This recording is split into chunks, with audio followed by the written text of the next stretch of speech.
Welcome back to Golden Heart Stories. Today we travel to Gull Haven, Maine, where this story begins. On a freezing night, a 6-year-old girl stopped a billionaire outside a grocery store, clutching her baby brother in the snow. "He just needs milk," she whispered. "I'll pay you back when I grow up." He bought the milk, then followed her into the dark, and everything changed. Snow fell hard that night. Not gently. Not beautifully. It fell like it wanted something. Kieran Crow stepped out of the glass tower and into the wind, the city's warmth snapping shut behind him. 41 stories of money and power disappeared as the revolving door sealed. Outside, Chicago was all ice and teeth. His coat was immaculate, charcoal wool, Italian cut, leather gloves. Nothing about him belonged to the street. Executives passed him laughing, relieved, already calling drivers. Kieran didn't slow. He checked his watch. 6:52 p.m. He'd dismissed the car.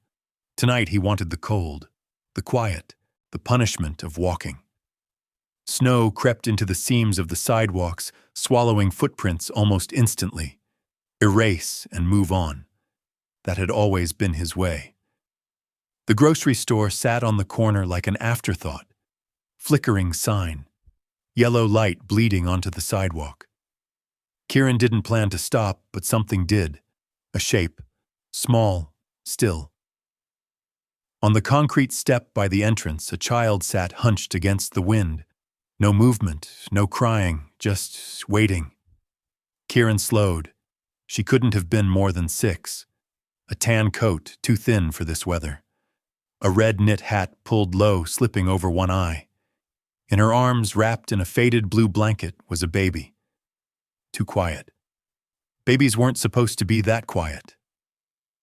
The normal thing would have been to keep walking. Someone else's problem. Someone else's responsibility. Kieran Crow had built an empire on knowing when not to stop. But the girl lifted her head. Her eyes met his. They weren't pleading. They weren't scared. They were deciding. And that, more than the snow, more than the baby, made him stop. "Mister." Her voice was steady. Too steady. Kieran looked down, towering over her, the wind tugging at his coat like it wanted to pull him away.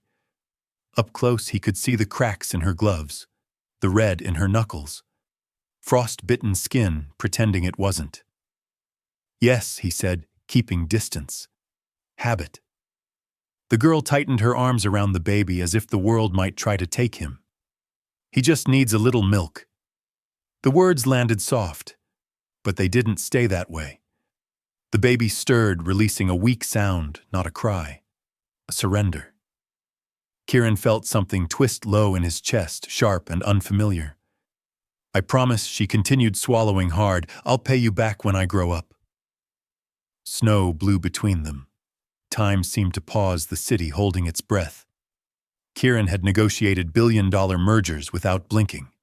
He had crushed men twice his size across boardroom tables. But this felt unfair. "Where is your mother?" he asked, scanning the street. "She's waiting," the girl said. "Nothing more. Waiting where? How far? Why here? What's your name?" The girl hesitated just long enough to measure him. "Maisie. And the baby Noah. He's 15 months. She said it like a fact, like something she'd memorized because she had to. Kieran crouched slightly, bringing himself closer to her height. Her eyes followed every movement, alert, sharp. "I'm going inside," he said. "I'll buy milk. Right there." Maisie studied him. Then finally she nodded. "Okay," she said, "but I'll be watching you." For the first time in years, Kieran Crow almost smiled. The grocery store smelled like warm bread and old floors.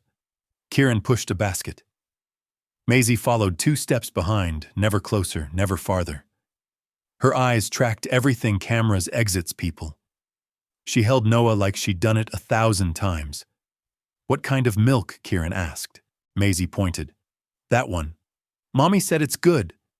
He took the bottle, then paused. Bread, fruit, diapers, wipes, a thermos cup meant for hot water. He didn't ask permission. Maisie's eyes widened with each item. Is Is all that for us? Yes, Kieran said. You need more than milk. At the register, the cashier stared. She didn't say anything. She didn't have to. Outside, night had swallowed the street. Snow fell thicker now. Kieran handed the bag over. Maisie adjusted it expertly, one arm the other, never loosening around Noah. Thank you, she said. She smiled. Just once. Quick. Like she wasn't used to letting it stay. I'll pay you back, she added. I know, Kieran said. She turned to leave, boots crunching into the snow. Kieran watched her walk away. Then, without planning it, he followed. Not close. Not obvious. Just enough to make sure a 6-year-old carrying a winter didn't disappear into the dark. Kieran told himself he wasn't following her. He said it silently, firmly, like a contract signed in his head. The girl's boots crunched through fresh snow, small steps cutting a narrow line into the white. She didn't look back. Not once. The baby slept against her chest, breath fogging the edge of the faded blue blanket. Kieran kept distance. 10 steps. Then 15. The grocery store's yellow light fell away behind them, replaced by streets that grew darker with every block. The buildings changed too. Glass became brick. Brick became boarded windows.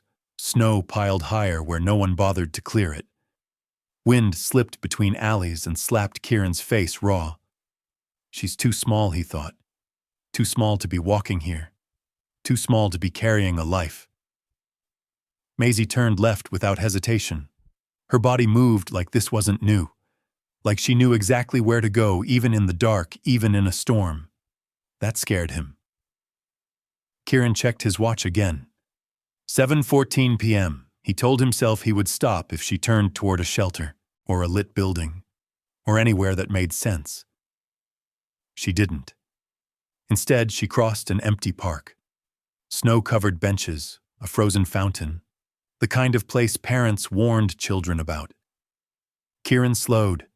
If anyone asked, he wouldn't know what to say. He wasn't her father, wasn't a social worker, wasn't a hero. He was a man who knew balance sheets, not children in the snow. At the far end of the park, a bridge rose out of the white like a scar, steel beams black against the sky.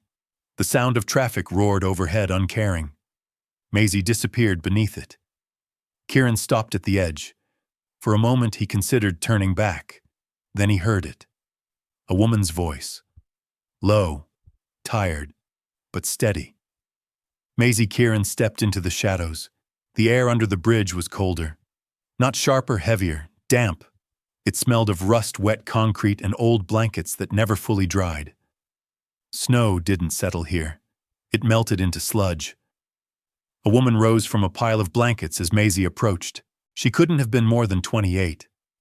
Brown hair twisted into a messy bun. Thin parka, cracked gloves. Her posture was straight anyway, like she refused to let the ground bend her. Mom, Maisie said. I got milk. The woman Hannah took the bag with shaking hands. She didn't smile at first. She checked it. Counted it. Her eyes moved fast, wary. How she asked quietly. Maisie pointed back toward the dark. A nice man bought it. Hannah's head lifted. Her gaze scanned the shadows instinctively. Protective. Suspicious. Right. Kieran pressed himself deeper into the concrete pillar, breath held. He didn't ask for anything, Maisie added quickly. I told him I'd pay him back. Hannah closed her eyes for a second. Just one. Then she opened the milk. The sound was small, plastic, twisting, but it echoed in Kieran's chest like a bell. Hannah warmed the bottle in a dented thermos. Her hands trembled as she fed Noah. The baby latched weakly, then greedily, like his body remembered hope before his mind did. Maisie sat beside her mother, back straight, eyes never leaving her brother. They broke bread into pieces, shared cookies carefully. Hannah ate last. No drama, no begging, no tears, just survival with dignity. Kieran felt something shift, a pressure behind his ribs, not pain recognition. Above them, cars screamed across the bridge. Headlights flashed like indifferent stars. Hannah tucked Maisie under a blanket and lay beside her children, curling around them like a wall. A family, under a bridge, in a city where Kieran Crowe owned an apartment bigger than this entire patch of ground. He stepped back. This wasn't his moment to touch. It was his moment to see. The gate to Kieran's mansion opened with a smooth electronic hum. Warm lights flicked on, automatically illuminating trimmed hedges now heavy with snow. The fountain kept running water, steaming faintly in the cold. Perfect. Empty. Inside the house greeted him with silence so clean it hurt. No footsteps, no voices, just the echo of his shoes on marble. Kieran loosened his scarf. The sound echoed back at him, mocking. He passed the dining room, a table for 12, untouched. The kitchen with appliances he barely used. The living room arranged like a showroom no one lived in. He poured whiskey, took a sip. It tasted wrong. Kieran climbed the stairs and stopped in front of the mirror in his office. He saw a man magazines called Ruthless, focused, unbreakable. He saw something else too. Loneliness. Pure, undeniable. Under the bridge, Hannah had pulled a blanket over her children, like it mattered more than anything else in the world. Here, Kieran had everything, and no one. He sat heavily in his leather chair. Snow pressed against the tall windows like a question. How he asked the empty room, how could a child carry a baby through a storm, while a grown man lived alone in a palace? For the first time in years, Kieran Crowe admitted a truth he'd buried under success. This house wasn't quiet. It was hollow. And somewhere beneath a frozen bridge, a 6-year-old girl had more courage and more purpose than he'd ever had. Kieran did not sleep. Snow scratched the windows all night, 1,000 white fingers asking the same question again and again. He lay on his back, staring at the ceiling, listening to the house breathe slow, hollow, mechanical. Under the bridge, Hannah had breathed carefully, as if each breath mattered. Maisie's eyes kept appearing behind his closed lids, not begging, not afraid, measuring, deciding. At 4:18 a.m., Kieran sat up. He didn't reach for his phone, didn't check markets in Asia, didn't open emails stacked like silent accusations. He swung his legs over the side of the bed and felt the cold floor shock him awake. Good. Pain meant clarity. In the bathroom mirror, he barely recognized himself. Shadows under his eyes, jaw tight. A man unsettled by 15 minutes he was supposed to forget. You don't owe them anything, he told his reflection. The reflection didn't answer. Coffee tasted like ash. He left it half drunk and pulled on jeans instead of a suit. A simple sweater, the coat again, the gloves. Outside, dawn arrived without warmth, snow still falling, relentless. At the supermarket, doors slid open at 8:01 a.m. Kieran took a cart. Then another. Milk, bread, canned food, fresh fruit, diapers, baby wipes, formula, blankets, thick ones, socks, thermal shirts, children's coats in sizes he guessed at and prayed he'd guessed right. People stared. He didn't care. At the register, the cashier asked, "Big family?" Kieran paused. "Yes," he said, and surprised himself by not correcting it. The trunk filled. Then the back seat. Snow dusted the windshield, while he stood there breathing hard, like he'd run a mile. On the drive back toward the park, doubt crept in. What if they were gone? What if they thought he was dangerous? What if this crossed a line he couldn't uncross? The bridge came into view. Traffic roared overhead. Kieran slowed. His heart hammered, not fear, anticipation. They were still there. Hannah sat on the blankets, Noah bundled tighter than before. Maisie knelt in the snow drawing lines with a stick, her breath puffing out in white clouds. For the first time in years, Kieran felt relief so sharp it almost hurt. Maisie saw him first. Her head snapped up, eyes wide, not scared, surprised. You came back, she said. Not a question, a statement. Hannah stood immediately, body shifting between him and her children. Protective, right again. Good morning, Kieran said. His voice sounded too formal for this place. He lifted the first bag, then another. I brought some things. Hannah didn't reach for them. Why the word hung in the cold air? Kieran searched for something clever, something safe. Nothing came. I couldn't stop thinking about last night, he said finally. About the snow, about the baby. Hannah studied his face, weighing risk the way mothers do when the world has already failed them once. Maisie stepped closer to the bags, curiosity battling caution. Is there milk? Yes, Kieran said. And more. They unpacked slowly. Hannah checked dates, inspected seams. Practical, careful. When she found the diapers, her hands paused. She inhaled, steadying. Thank you, she said quietly. But we can't. I'm not asking for anything, Kieran interrupted. Too fast. Too firm. He softened his tone. I just wanted to help. Maisie hugged a folded blanket to her chest like it was alive. You promised, she said. Kieran nodded. I did. Hannah exhaled. A crack, small but real. I'm Hannah, she said. This is Maisie and Noah. Kieran, he replied. Silence settled, not awkward. Testing. Kieran glanced at the bridge, then back at them. Words pressed against his ribs, heavy and dangerous. I have a house, he said. Hannah's eyes sharpened instantly. Too big for one person, he continued. You could stay there. Temporarily. You'd have heat.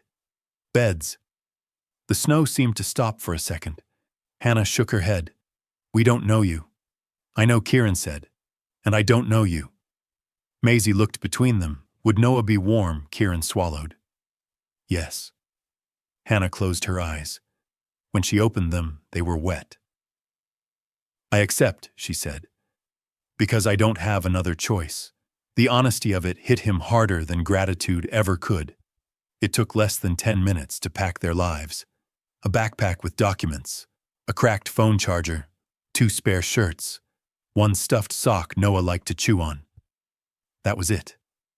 Everything else, blankets, food, clothes, came from Kieran.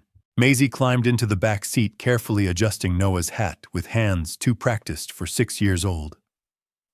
Hannah hesitated at the open door, eyes scanning the car, the road, the sky. This doesn't mean, she began. I know, Kieran said. You can leave whenever you want. She nodded, unconvinced, and got in. The drive was quiet. Snow blurred the city into something unreal. Maisie pressed her face to the window as buildings grew taller, brighter, warmer. She didn't speak. She absorbed. The gates of the mansion appeared like something from a storybook. Black iron, tall stone pillars. The drive curved through white gardens frozen mid-bloom. Maisie's mouth fell open. Is this real? She whispered. Kieran parked. For a moment, no one moved. Then Hannah opened her door and stepped out, holding Noah tighter, as if the house might swallow them whole. Kieran carried the bags. All of them. They weighed almost nothing. Inside, the warmth hit them first. Then the silence. Maisie's boots squeaked on marble. She turned in slow circles, staring up at the chandelier. You live here? She asked. Yes. Alone. The word landed clean. Deep. Yes, Kieran said again. Hannah glanced at him. Something in her expression shifted, pity mixed with understanding. He showed them the rooms. Too many. Too empty. This one can be yours, he said, opening a guest suite, and a small room for the children. Hannah nodded, overwhelmed. Maisie ran to the window. You can see the snow from here, she said softly. Kieran watched them settle in, watched life enter spaces that had never known it. As he closed the door quietly behind him, one thought echoed louder than the house ever had. This wasn't charity. This was the beginning of something he didn't know how to name. Yet. The first night passed without ceremony. No speeches, no promises. Just rules spoken and unspoken. Kieran stayed in his office long after dark. The door closed, the lamp low. He listened to unfamiliar sounds traveling through the house like strangers testing the floorboards. Soft footsteps, the rustle of fabric, a baby's brief cry quickly smothered by a woman's voice. Hannah. Gentle. Firm. Practiced. It unsettled him. At midnight, he emerged to find the kitchen spotless, dishes aligned, counters wiped, on the table a plate covered with a clean towel, 2 sandwiches, simple, careful. Someone had prepared food for him. He stared at it longer than necessary. The next morning, snow pressed against the windows like a white curtain. Kieran rose early, habit pulling him from sleep before the house woke. He moved quietly, unsure of where he stood now, host, stranger, intruder in his own home. Coffee brewed, toast popped. When Hannah appeared in the doorway, she froze for half a second, measuring distance. "Good morning," she said. "Good morning," he replied. Maisie peeked from behind her mother hair, still tangled from sleep. Noah sat bundled in blankets on a chair, watching the world with solemn eyes. No one knew where to sit. Kieran gestured toward the table. "Please." They ate in near silence. The clink of cutlery sounded too loud in a room built for echo. Maisie nibbled carefully, as if afraid the food might vanish if she moved too fast. Kieran noticed everything. How Hannah ate last. How she kept her body angled toward the children. How Maisie listened more than she spoke. "I'll be working from the office today," Kieran said finally. "You'll have the run of the house. If you need anything, we won't—" Hannah interrupted quickly. "Too quickly. We'll stay out of your way." The words landed heavier than intended. Kieran nodded. Of course. Days followed in that careful pattern. He worked behind closed doors. They lived quietly around him. The house learned new rhythms. Drawers opening, water running. The faint hum of a lullaby drifting through the hall at night. Sounds that first irritated him, then distracted him, then slowly began to feel expected. On the 4th evening, as snow fell thick and heavy outside, Kieran returned from his office to find the lights on in the living room. Maisie sat on the rug, drawing with a pencil borrowed from somewhere. Hannah folded laundry nearby. They looked up together. "Oh," Hannah said. "I didn't realize." "It's fine," Kieran replied. And he meant it. For the first time, the silence didn't rush back to swallow him. The knock was so soft, Kieran almost missed it. He looked up from his screen, irritation ready, then paused. No one knocked on his office door. "Come in," he said. The door opened slowly. Maisie stood there, fingers clenched around the hem of her sweater. She didn't step inside. "Mommy said I shouldn't bother you," she began, voice careful, "but I was wondering if I could borrow a book." "A book?" Kieran blinked. He glanced at the shelves behind him, rows of business volumes, biographies, unopened classics, chosen for symmetry rather than interest. "Do you read?" he asked. Maisie nodded. Some words. She stepped in cautiously, eyes wide as if entering a cathedral. She traced the spines with her finger, sounding out letters silently. Kieran watched something unfamiliar tightening behind his ribs. "You can take any one you like," he said. She chose an illustrated fairy tale, holding it with both hands as if it were fragile. "Thank you, Mr. Crow. Call me Kieran?" She hesitated. "Okay." She turned to leave, then paused. "Do you have books just for kids?" The question was innocent. The answer wasn't. "No," he said quietly. Her face fell for just a second. Then she nodded, accepting reality the way children who've learned too early often do. "I'll buy some," Kieran said suddenly. "Tomorrow." Her head snapped up. "Real ones, yes, real ones." Her smile bloomed full, unguarded, and breathtaking in its rarity. When the door closed behind her, Kieran sat very still. The knock had done something. A crack. That night he dreamed of shelves filled with books he'd never read, and a child reading them anyway. Hannah cooked. Not because she had to. Because she needed to. roast chicken, steamed vegetables, fresh bread warmed in the oven. The smell spread through the house, sinking into walls that had never known it. Kieran stood at the edge of the dining room, uncertain. The table was set. 4 places. He hadn't eaten here in years. "I hope this is okay," Hannah said quickly. "If you'd rather..." "No," he interrupted. "It's good." They sat. At first no one spoke. Then Maisie did what children always do. "Why do you have so many rooms if you live alone?" Hannah stiffened. "Maisie..." "It's okay," Kieran said. "I never really thought about it. Doesn't it get sad?" Maisie pressed. "All that empty space." The question cut clean. "Yes," Kieran answered. "It does." Silence followed. Not awkward. Honest. Hannah studied him, something softening in her eyes. Dinner continued. Stories came slowly. Maisie talked about school she missed. Hannah shared small practical plans, finding work, enrolling Maisie again. Kieran listened, really listened, for the first time in longer than he could remember. Afterward, as dishes were cleared, Maisie tugged at his sleeve. "Can I show you something?" She led him to the fridge. There, taped crookedly, was a drawing. 4 stick figures holding hands beneath the sun. A big house behind them. Snow falling gently this time. "That's us," Maisie said. "My family." Kieran swallowed. "Yes," he said. "It is." Later, alone in his office, he realized the truth. He hadn't opened his house to them. They had opened something in him. Kieran Crow had closed billion-dollar deals without hesitation, but standing in front of a toy store that made his palms sweat. The storefront glowed warm against the snow colors spilling through the glass like a promise. He stood there longer than necessary, coat-dusted white breath fogging the window. Inside, children laughed. Kieran inhaled once and stepped in. The noise hit him first. Bright, chaotic, alive. Shelves stacked high with dolls, books, blocks, puzzles. A universe he had never needed to enter before. "Can I help you?" a young clerk asked, smiling easily. "I'm looking for something," Kieran said. "For a 6-year-old girl."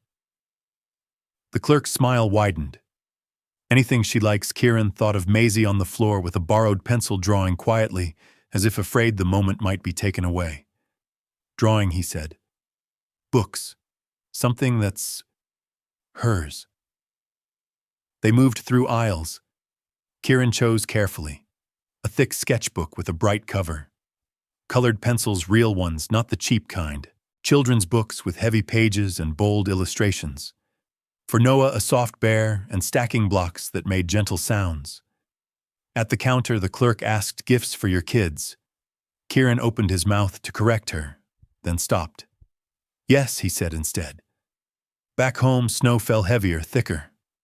He hid the bags behind his back when he entered the living room. Maisie sat on the rug, knees tucked in, drawing again. She looked up. "I have something for you," Kieran said. Her eyes widened, not greedily, carefully. He knelt and pulled out the books first, then the sketchbook, then the pencils. Maisie didn't move. She stared. Slowly, she reached out, touching the sketchbook like it might disappear. "For me," she whispered. "Yes." Her breath hitched. She hugged it to her chest, arms tight. "Thank you," she said. Not loud, not dramatic, like a vow. Hannah watched from the doorway, one hand covering her mouth. When Kieran handed her Noah's toys, her eyes filled silently. That night, as snow whispered against the windows, Kieran noticed something new. Maisie laughed, out loud. The pain came quietly. No warning, no drama, just pressure. Kieran stood in the kitchen the next morning, coffee cooling in his hand. Snow glowed white outside. Hannah was slicing fruit. Maisie hummed softly while drawing at the table. Noah banged a spoon against his tray. Normal. Then his chest tightened. He inhaled. "The air didn't go far enough," Hannah said. The cup slipped from his fingers, shattering on the tile. Pain exploded, radiating, crushing. He tried to speak, couldn't. The floor rushed up. Maisie screamed. Hannah moved instantly. Phone out. Calm voice shaking just enough to betray fear. Yes, adult male chest pain collapsed. Kieran felt hands on his face, on his chest. Stay with me, Hannah said. Maisie knelt beside him, eyes huge, terrified. You promised, she sobbed. You said you'd come back, he tried to answer. His arm twitched. Fingers brushed hers. Sirens cut through the snow like knives. As they lifted him onto the stretcher, Maisie ran alongside, small hand gripping the rail. Promise, she begged. Kieran forced the word out. Promise, white walls, beeping machines. Kieran woke to weight on his hand. Maisie. She sat in the chair beside his bed, holding his fingers with both of hers eyes red but fierce. You came back, she said. Yes, he whispered. Hannah stood behind her, exhaustion etched deep into her face, relief barely contained. The doctor spoke later. Mild heart attack, stress, a warning. Afterward, when the room quieted, Kieran stared at the ceiling. I need to tell you something, he said. Hannah shook her head. Rest. No, he insisted. Please. He told them about his mother dying when he was 8, about a father who believed love made men weak, about learning silence instead of comfort.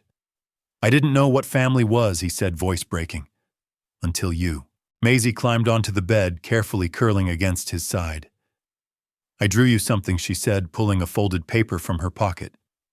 4 figures, holding hands, snow falling gently, smiles everywhere. This is us, she said. My family. Tears slid down Kieran's temples unchecked. No, he whispered. You saved me. Hannah reached out, resting her hand over his. The monitor beeped steadily. Outside, snow kept falling, but inside that hospital room, warmth finally stayed. The snow had softened, not melted, not forgiven. Just quieter, like it knew it had already done its worst. Kieran Crowe stood at the front window of the hospital room, coat folded over his arm, watching flakes drift down in slow spirals. His chest still felt fragile, as if a wrong breath could crack something open again. The doctor's words echoed in his head. Slow down. Change everything. Behind him, Maisie swung her legs from the chair, humming under her breath. Hannah adjusted Noah's hat, careful, precise. The room smelled faintly of antiseptic and warm coffee someone had brought too late. Ready? Hannah asked. Kieran nodded. He wasn't sure if his voice would work. Outside, the city greeted him differently. Sirens felt farther away, buildings less sharp, as if the world had leaned back to give him space. The drive home was silent in the good way. Maisie pressed her nose to the window, counting snow-covered trees. Noah slept, breath steady, trusting. The iron gates of the mansion opened. This time Kieran felt it in his chest, not pressure, anticipation. Inside, warmth wrapped around them immediately. Lights were on where they never had been before. In the living room doorway, something stretched from wall to wall. Crayon letters, uneven, crooked, proud. Welcome home, Kieran. Stars. Hearts. A sun with too many rays. Kieran stopped, his breath caught. Hard. She worked on it for 2 days, Hannah said quietly. She wanted it perfect. It is he managed. Maisie stood a few steps back, hands clasped, watching his face like it mattered more than anything. When he turned to her, she smiled, not cautious this time. Certain. The armchair by the fireplace had been rearranged. Extra cushions. A folded blanket. On the side table, tea medication lined up with almost military precision, a small vase holding a single winter rose. Noah gurgled happily, as if approving the setup. Kieran sat slowly, carefully. The house didn't echo this time. It listened. Maisie approached, unsure. Then with careful bravery, she leaned against his side. Small, warm, real. You kept your promise, she said. So did you, he replied. She pulled out her sketchbook and opened it. New drawings filled the pages. Ordinary moments turned sacred by a child's hand breakfast at the table, the garden under snow, a man sitting in a chair with a blanket, and a smile he didn't know he owned. "I drew these so you'd get better faster," she said. Kieran's eyes burned. Hannah watched from the doorway, one hand on the frame, giving them the moment without stepping into it. She understood silence. She respected it. In the kitchen, something simmered softly. Soup. The sound was domestic, alive. Kieran closed his eyes for a second. The mansion, once a monument to success, felt smaller now, warmer, useful. When he opened them, he saw the truth clearly. This house had never been empty. He was, and now he wasn't. The first thing Kieran changed was not his schedule, it was his instinct. For years, when something felt fragile, he tightened control. More meetings, more decisions, more walls. That instinct rose again, now sharp and familiar, when his phone filled with missed calls and messages stacked like falling dominoes. Board members, investors, the world that expected him unchanged. Kieran stared at the screen, then turned it face down. The house was awake. Maisie's laughter drifted from the living room light, and sudden like a sound that hadn't existed here before. Noah crawled across the rug, determined, clumsy, unstoppable. Hannah stood at the kitchen counter, tying her hair back, sleeves rolled up, ready for a day that wasn't planned, but would be faced anyway. Kieran realized something then. This noise, this movement was risk. Not the kind you hedge against, the kind you choose. He took his medication with water, not whiskey, pulled on a sweater instead of a suit jacket. When Hannah noticed, she paused. "You don't have to stay home because of us," she said carefully. "I know," Kieran replied. "I'm staying because of me." She studied him as if recalibrating the man she thought she knew. Then she nodded. That morning he joined Maisie at the table. She showed him how she practiced writing her name letters, uneven but proud. "You missed the A again," he said gently. "I know," she sighed. "It's a tricky one. So is life," he said before he could stop himself. Maisie looked at him seriously. "But you keep trying." Kieran smiled. A real one. Later in his office, he opened his laptop. The familiar surge of control waited there, ready to welcome him back. He answered emails, canceled 2 meetings, delegated 3 decisions he would have once hoarded like oxygen. When a senior partner called, voice tight with concern, Kieran listened, then surprised them both. "I'm stepping back," he said. "Not out. Back." Silence crackled. "You're risking momentum," the partner warned. Kieran glanced toward the open door. Maisie passed by, dragging a blanket behind her like a royal train. "I'm building something else," he replied. That afternoon, snow fell again, but thinner, lighter, as if winter itself was losing authority. Hannah returned from a short walk with Maisie, cheeks flushed, eyes brighter. "She starts school again next week," Hannah said. "If that's okay." "More than okay," Kieran replied. That night, as they ate together, he noticed how naturally they filled the space. No careful pauses, no fear of disturbing him. He felt something loosen inside his chest, something he'd mistaken for strength for far too long. Wealth, he realized, was not accumulation. It was presence. And for the first time in his life, he had enough. Spring arrived quietly. Not with celebration, with permission. Snow retreated in thin, apologetic patches, revealing grass that had survived being buried. The garden breathed again. Hannah planted flowers with Maisie, hands in dirt, laughter ringing sharp and bright against the last chill in the air. Kieran watched from the porch, mug warm in his hands. This ordinary moment felt unreal. Noah took his first steps that week. 3 of them, wobbly, victorious. He fell hard and laughed harder. Maisie clapped like she'd witnessed a miracle. He walked, she announced to Kieran, as if delivering news of global importance. "I saw," Kieran said, throat tight. "I saw." Maisie started school again. On the first morning, she stood by the door, backpack, two big nerves buzzing just under the surface. "What if they don't like me?" she asked. Kieran crouched to her level. "Then they're missing out." She considered that, then nodded. Hannah watched the exchange, something unreadable in her eyes. Gratitude, yes, but also something deeper. Trust. Days settled into a rhythm no one announced, but everyone followed.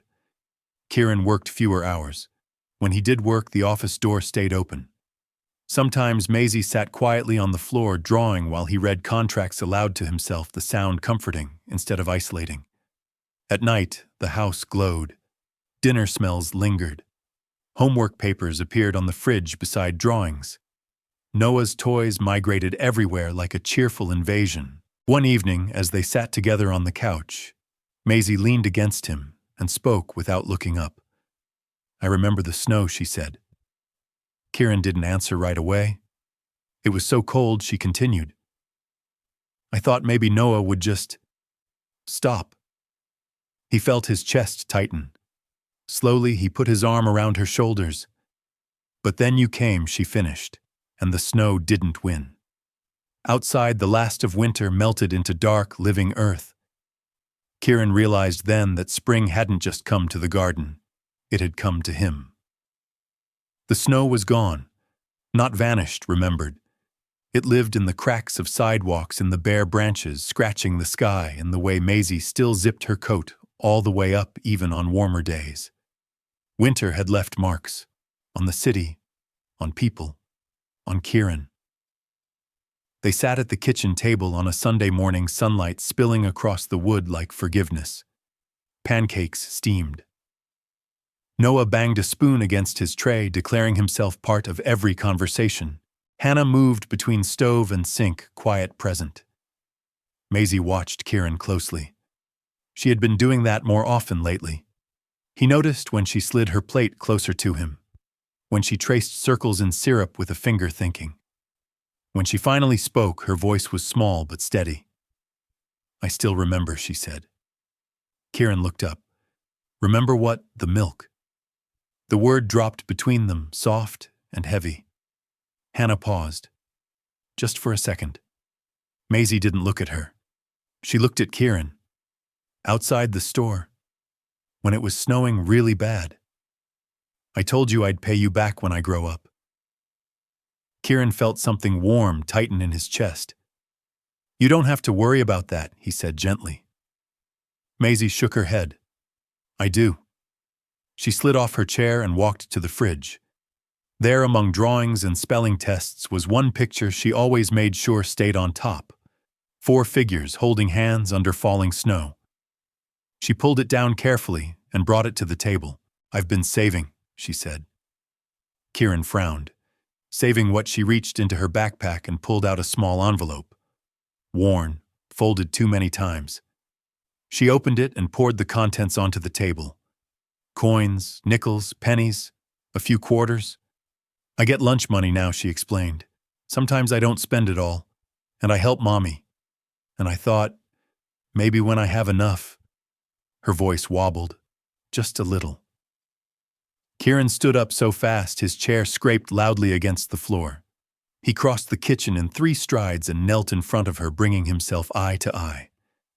"Maisie," he said softly. She swallowed. "I promised." He picked up a coin, cold, ordinary, heavy with meaning. "You already paid me back," he said. She frowned. "I didn't." "That's not enough." He smiled, tears blurring the edges of his vision. "You paid me back the first night you trusted me. You paid me back when you knocked on my door for a book. You paid me back every time you laughed in this house." She blinked, confused.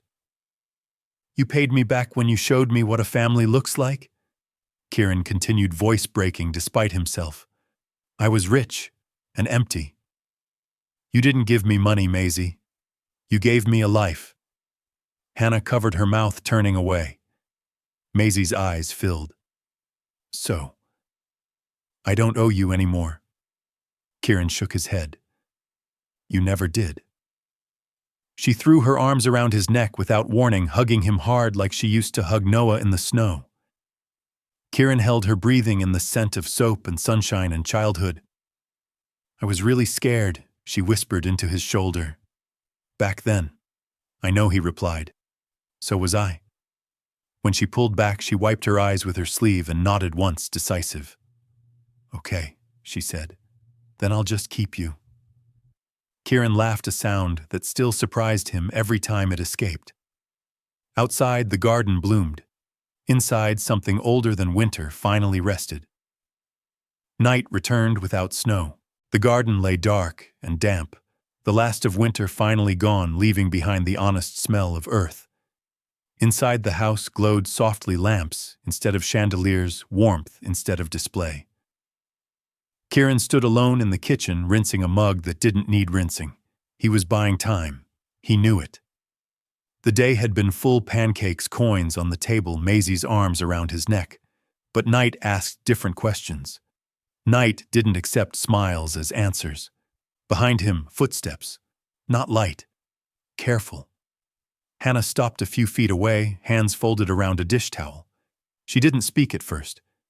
She had learned long ago that some truths needed space before they could breathe. "Maisie's asleep," she said finally. "Noah too." Kieran nodded. He kept his eyes on the sink. "Good." Silence stretched. Not empty, charged. Hannah broke it. "She's been carrying that promise a long time." "I know," he said. "So have I." She took a step closer. The kitchen felt smaller with her in it. Realer. "Kieran," Hannah began, then stopped. She tried again. "I need to say something, and I need you to hear it without trying to fix it." He turned, met her eyes. "Okay." She inhaled, slow, steady. "When you brought us here, I said yes because I had no choice. I was grateful, terrified, and ashamed all at the same time." He flinched. "You never had to be." "Please," she said gently. "Let me finish." He closed his mouth. "I told myself this was temporary," she continued. "That we'd stay quiet, useful, invisible. That we wouldn't take more than we were given." Her voice tightened. "But that's not living. That's surviving." Kieran felt the truth of it land like a weight. "I don't want Maisie growing up thinking love is a debt," Hannah said, "or that safety must be repaid with silence." He nodded slowly. "I don't want that either." She studied him, searching. "Then we need to be clear about what this is and what it isn't." Kieran leaned against the counter, suddenly aware of his own heart, its careful, measured rhythm. "Say it." Hannah's eyes didn't leave his. "I won't stay here because you saved us." The words were sharp, necessary. "I won't stay because of gratitude, or fear, or because my children feel safe with you." She paused. "I'll only stay if we choose each other, freely, as equals." The room held its breath. Kieran's first instinct rose control, reassurance, solutions, but he pushed it down. He remembered the bridge, the milk, the way dignity mattered more than warmth. "I don't want you to stay because you owe me," he said quietly. "I want you to stay because you want to." "And if one day I don't?" Hannah asked. "Then you leave," he answered without hesitation. "With my help." Her shoulders dropped a fraction. Relief, surprise. "There's something else," she said. "Boundaries." "Yes," he said. "Name them." "I work," Hannah said. "I contribute. I don't want to feel like a guest in my children's home." "You won't," Kieran replied. "We'll make it clear. To everyone." "And the world?" she asked. "Your world." He smiled, tired and honest. "My world already changed." They stood there, the weight of truth settling into something solid. Hannah broke the silence again, softer now. "Why did you really ask us to stay?" Kieran considered the question. He could give 1,000 answers: loneliness, the heart attack, the drawing on the fridge, but he chose the simplest one. "Because when I came home that first night," he said, "and there was food on the table that someone made just because I would be hungry. The house stopped echoing. Her eyes shone. She looked away, then back. I never planned to build a family again. He nodded. Neither did I. The kettle clicked off by itself, forgotten. Steam curled into the air like a small white flag. Then we do this slowly, Hannah said. Carefully. Yes, and we tell Maisie the truth, she added. That families aren't something you buy or rescue. They're something you choose. Every day. Kieran swallowed. She's already teaching me that. They moved to the table, sitting across from each other like negotiators who finally understood the stakes weren't power, but care. What happens next? Hannah asked. Next, Kieran said, we keep doing what we're doing. School, work, dinners, bad pancakes. He smiled faintly. And when it gets hard, we talk. And if the world gets loud, she pressed. He thought of cameras, headlines, questions. Then we closed the gate. Hannah nodded. She reached across the table, hesitated, then placed her hand over his. Not desperate, not grateful, chosen. Kieran covered her hand with his. The contact grounded him more than any deal ever had. From down the hall, a small voice drifted out of sleep. Mommy Hannah stood instantly. I've got her. She paused at the doorway, turning back. Kieran, yes. This isn't a favor anymore, she said. It's a life. He smiled. I know. When she disappeared down the hall, Kieran remained at the table, listening to the quiet, this new quiet, full of meaning. He looked at the fridge, at the drawing, at the coins in the envelope still resting there untouched. Family, he realized, wasn't the absence of fear. It was the decision to stay anyway. The grocery store was still there. Same corner. Same yellow light. Different world. Kieran Crow stood across the street, hands in his coat pockets, watching people come and go with bags of bread and milk and nothing more dramatic than dinner plans. It was late afternoon, the sky washed clean after a light snowfall that hadn't stayed. Snow fell now the way memories do, soft, brief, forgiving. Behind him, Maisie hopped from one boot to the other, impatience wrapped in excitement. Her coat was new red and warm, zipped all the way up, because she still believed winter could sneak back when you weren't looking. Noah slept against Hannah's chest, heavier now, steadier.